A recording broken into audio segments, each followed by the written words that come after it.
into the abyss. I don't want him to see his face ever again.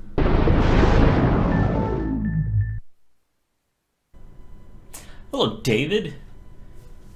I got a little quandary here. You know about the Bible, right? You do good, you go up to the party house. You do bad, you go to the bad party house. Now, what if we took those ideas, right? And we were just like, hey, what about if you do bad, you also go to party house? The good one, not the bad one, sorry. Fight Club. Have you ever walked into a place that you've never been to before that looks familiar but has slight differences that you just can't put your finger on?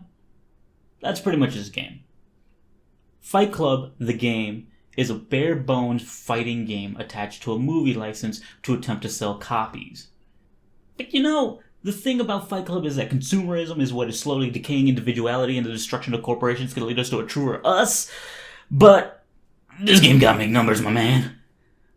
But beyond that, you have a very simple fighting game. A weird story mode that attempts to put someone's OC into the second half of Fight Club, your standard arcade mode, and a handful of collectibles. Nothing to really write home about.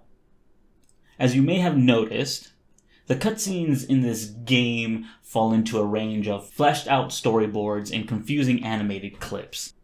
The story seems to have the only polished cutscenes. They also made some of the arcade rewards also these kind of little cutscenes, but it feels like a weird unofficial fan edit for the movie on why or what some of the side characters in the movies were up to.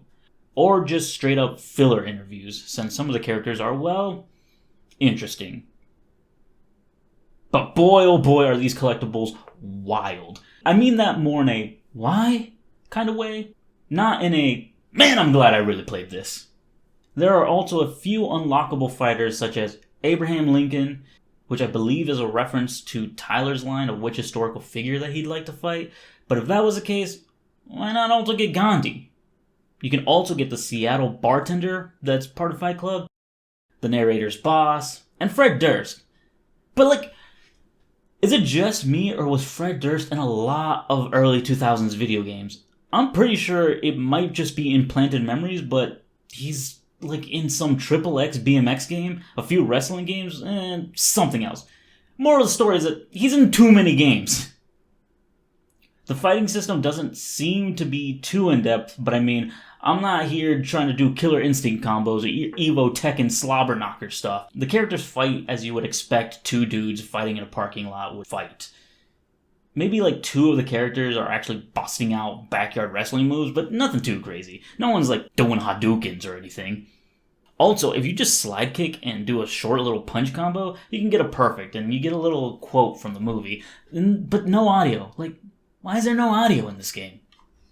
You also get a handful of arenas, but nothing really too special. Again, this is a game based off a movie that only had 4 locations. It's not that great. But some of those stages, you can also punch someone into another area. So you're kind of doubling it up. So 8? Maybe? I don't know. This game isn't necessarily great, but I mean, I only spent $3 on it. One of the great things about being able to pick up old games is that I'm not out much money. Just time. I'm sorry for being gone for so long. I got sick, and then I got lazy, and then I didn't want to do this. So, but I did it. And that's pretty neat. But yeah, I don't know, maybe wait another year and I might upload something. It's anyone's guess at this point. Bye-bye, I love you, bye-bye.